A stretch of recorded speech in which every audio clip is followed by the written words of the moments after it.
Hi everyone, I'm Laura from Wing and Wolf Farm. Today I want to talk about some really simple lighting techniques to help improve your homestead photography.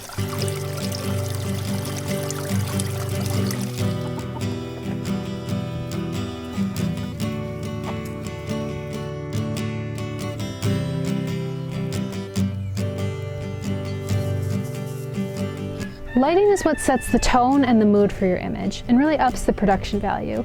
No matter what kind of camera or equipment you're using, whether a cell phone, a DSLR, professional or DIY, lighting can really bring out the emotion in an image, whether it's dark and dramatic and moody or light and airy and happy.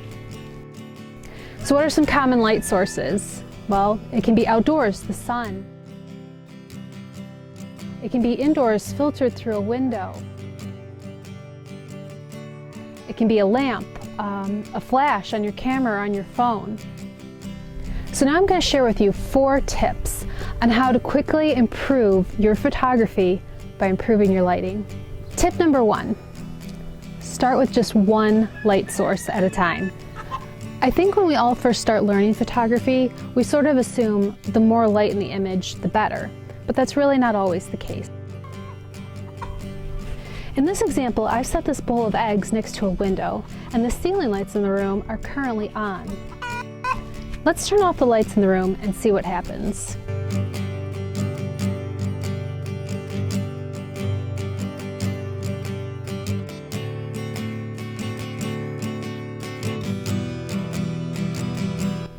When I know that all of the light in the photograph comes from that window, if I decide to start adding other light sources to try to get other effects in the image, such as another window, a lamp, maybe a flash, and I don't like the result, then I'll know where those things that I don't like are coming from and I can change it.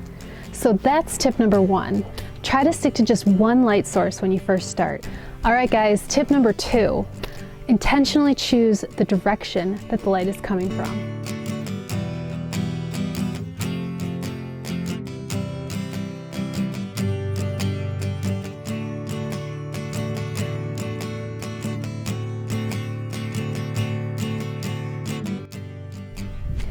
With backlighting, the light comes from opposite the camera or behind the subject.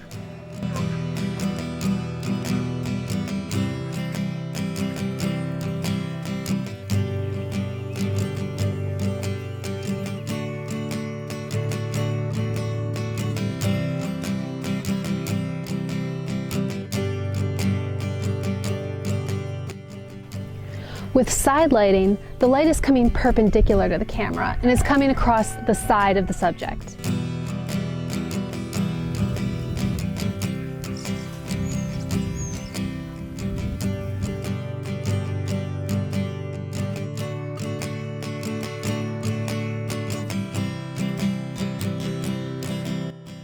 And in front lighting, the light is coming from behind the camera and hitting the front of the subject.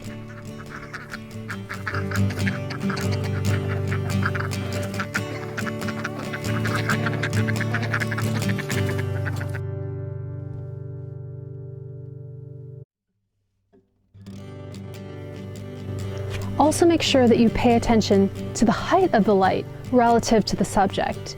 Is it straight above? Is it coming from down below? Experiment a little bit and see what you prefer in your image, because it's going to drastically change the results.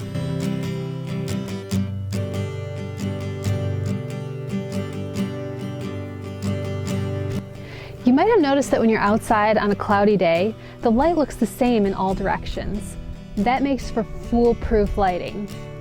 There won't be any harsh or unflattering shadows, and your subject should be relatively easily lit. This reduces the drama in the image, but makes for a very usable photo in all instances. So remember, for tip number 2, pay attention to where your light is coming from, and try mixing it up a little bit to experiment. All right, tip number 3, pay attention to whether your light source is a hard light source or a soft light source. Hard light is created from a small light source that is relatively far away from the subject. An example would be the sun. When you're outside on a really sunny day, the sun is pretty far away and pretty small in the sky. That makes for really harsh, defined shadows and bright highlights. Soft light, on the other hand, is created from large sources that are relatively close to the subject. The shadows become much softer and less defined. Sometimes you can't even really see them at all.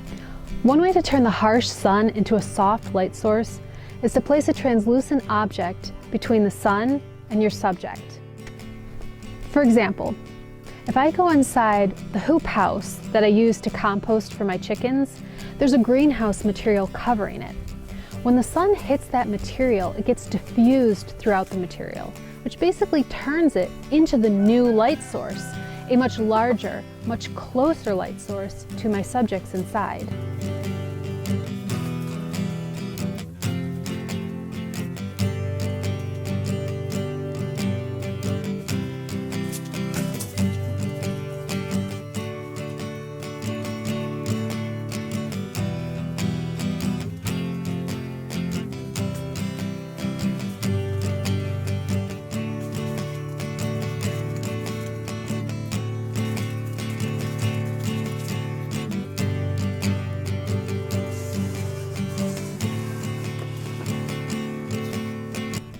What I'm doing in this instance out here filming, it's a really sunny day, and if I was sitting in direct sun, I would have really harsh shadows underneath my nose, my chin, my eyes, and you might notice some harsher shadows in the background behind me where the sun is hitting directly.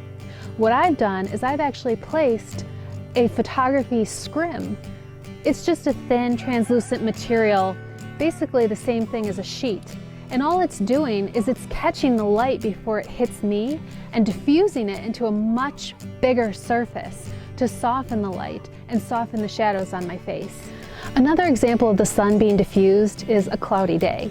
The clouds have the same effect as the greenhouse material in that they catch the light, diffuse it, turn it into a much larger light source relative to the subject. A similar effect is created by placing your subject into open shade. What is open shade? It means that when you look up, you see the sky, and when you look down, you're seeing shadows. You're not standing in direct sunlight. So for tip 3, remember to intentionally choose the quality of light that you want to use in your photo and make sure your light source is one that's going to provide that for you. All right guys, tip 4, and this one is a little more advanced. Learn to modify light. We've already talked about one way to modify light, and that's diffusing it, whether through a greenhouse or other translucent fabric, or just using natural shade. But another way is to play with things like reflectors and negative fill. Reflectors are basically anything white, whether it's a piece of foam core or poster board, pillows, sheets, even a chicken. Anything white is going to bounce light back onto the subject and help lift shadows. On the other hand, negative fill is anything dark. Again, I really just like to use foam core from the dollar store or the craft store. What it does is help deepen shadows and keep light from reflecting and bouncing back onto the subject.